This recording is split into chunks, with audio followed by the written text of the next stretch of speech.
ஜனாதிபதி தேர்தலில் யாருக்கு ஆதரவு? சந்திரிகா அம்மையார் வெளியிட்ட தகவல். நாகப்பட்டினம் காங்கேசன்துறை கப்பல் சேவை வெளியாகின பயண கட்டண விபரங்கள்.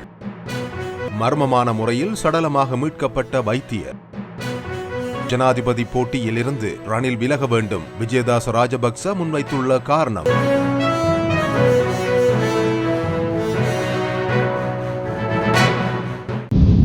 எதிர்வரும் ஜனாதிபதி தேர்தலில் போட்டியிடும் எந்தவொரு வேட்பாளருக்கும் ஆதரவளிக்கப் போவதில்லை என முன்னாள் ஜனாதிபதி சந்திரிகா பண்டாரநாயக்க குமாரதுங்க தெரிவித்துள்ளார். அத்தனகல்ல தொகுதி ஸ்ரீலங்கா சுதந்திர கட்சி உறுப்பினர்களோடு இடம்பெற்ற விசேட கலந்துரையாடலின் போதே அவர் இதனை குறிப்பிட்டுள்ளார். இந்த விசேட கலந்துரையாடல் நிட்டம்புவா ஹொரகொல்ல பண்டாரநாயக்க ஞாபகார்த்த நூலக வளாகத்தின் முதல் மாடியில் உள்ள கேட்போர் கூடத்தில் இடம்பெற்றது. எதிர்வரும் ஜனாதிபதி தேர்தல் தொடர்பில் ஸ்ரீலங்கா சுதந்திர கட்சியின் செயற்பாட்டாளர்களை அழைத்து சந்திரிகா தனது நிலைப்பாட்டை தெரிவித்துள்ளார். ஸ்ரீலங்கா சுதந்திர கட்சியின் உறுப்பினர்கள் சிலர் ஜனாதிபதி வேட்பாளர் சஜித் பிரேமதாசவுக்கு ஆதரவளிக்குமாறு கோரிக்கை விடுத்தனர். அங்கு கருத்து தெரிவித்த சந்திரிகா தான் எந்த வேட்பாளருக்கும் ஆதரவளிக்கப் போவதில்லை என குறிப்பிட்டுள்ளார். அதேவேளை ஸ்ரீலங்கா சுதந்திர கட்சி உறுப்பினர்கள் தாங்கள் விரும்பும் ஜனாதிபதி வேட்பாளருக்கு ஆதரவளிப்பதில் தனக்கு எவ்வித ஆட்சேபனையும் இல்லை எனவும் அவர் குறிப்பிட்டுள்ளார்.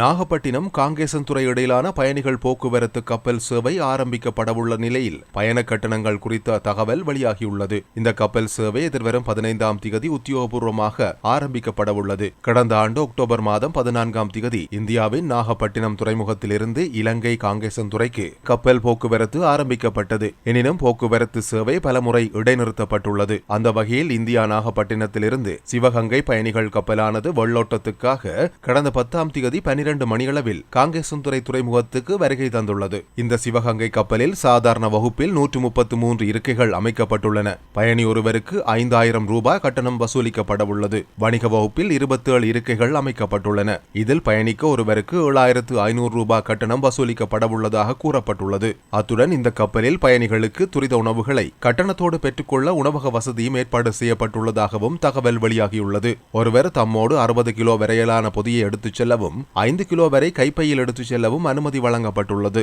அதே நேரம் சோதனை ஓட்டம் முடிந்த பின்னர் பயணிகள் அனுமதி சீட்டுகளை முன்பதிவுகளை செய்ய முடியும் எனவும் தெரிவிக்கப்பட்டுள்ளது.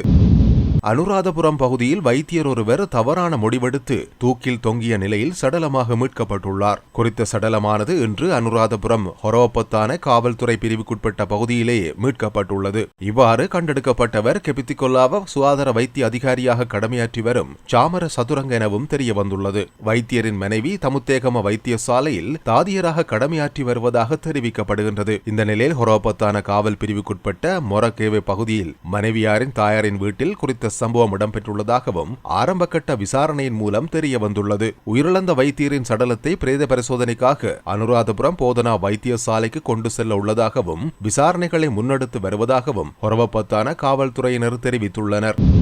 தற்போதைய ஜனாதிபதி ரணில் விக்ரமசிங்க ஜனாதிபதி தேர்தலுக்கான போட்டியிலிருந்து விலகிக் கொள்ள வேண்டும் என ஜனாதிபதி தேர்தலில் களமிறங்கியுள்ள விஜயதாச ராஜபக்ச தெரிவித்துள்ளார். தேசிய ஜனநாயக முன்னணி நேற்று கொழும்பில் நடத்திய செய்தியாளர் சந்திப்பில் கலந்து கொண்டு கருத்து தெரிவிக்கையிலேயே அவர் இவ்வாறு குறிப்பிட்டுள்ளார். அவர் அங்கு தொடர்ந்து தெரிவிக்கையில் ஜனாதிபதியின் ஆலோசகர் ஒருவரும் வேட்பாளராக போட்டியிடுகிறார். ஜனாதிபதியின் ஆலோசகர் ஒருவர் வேட்பாளராக வருவதாக இருந்தால் அது ஜனாதிபதியை ஊக்குவிப்பதற்கே போட்டியிடுகிறார் என்பது எவருக்கும் தெரிந்து கொள்ளலாம். இந்த செயல் சட்டவிரோதமானதாகும். இத்தொடர்பில் ஜனாதிபதி வெட்கப்பட வேண்டும். ஜனாதிபதி இந்த அளவுக்கு கீழ்மட்டத்துக்கு செல்வதாக இருந்தால் அவர் போட்டியிலிருந்து விலகிக் கொள்ள வேண்டும். இந்த முறை ஜனாதிபதி தேர்தலில் போட்டியிடுவதற்கு இதுவரை 27 பேர் கட்டுப்பணம் செலுத்தி இருக்கின்றனர். இது ஜனநாயக உரிமையை துஷ்பிரயோகம் செய்யும் செயலாகும். இதேவேளை நானே ஸ்ரீலங்கா சுதந்திர கட்சியின் உத்தியோகபூர்வமான தலைவர். ஸ்ரீலங்கா சுதந்திர கட்சி சார்பாகவே நான் போட்டியிடுகின்றேன். இடைக்கால தடை உத்தரவு இருப்பதால் அதனை பயன்படுத்தவில்லை. கூட்டணி அமைத்து போட்டியிடும் போது கட்சியை யாரும் ஊக்குவிப்பதில்லை. போட்டியிடும் கட்சியும் சின்னத்தையுமே ஊக்குவிக்கின்றனர். சந்திரிகா குமாரதுங்க, மஹிந்த ராஜபக்ச, கோட்டபாய ராஜபக்ச அனைவரும் அவ்வாறே செயற்பட்டனர். கட்சியின் பெரும்பாலான உறுப்பினர்கள் என்னுடனே இருக்கின்றனர். ஸ்ரீலங்கா சுதந்திர கட்சியின் தலைமைத்துவத்துக்கு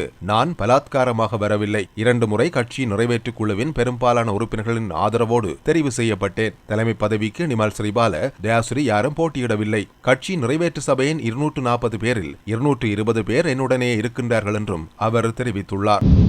பாரிஸில் நடைபெற்று முடிந்த ஒலிம்பிக்கின் பதக்க பட்டியலில் அமெரிக்கா 40 தங்கங்களோடு முதலிடத்தை பிடித்துள்ளது.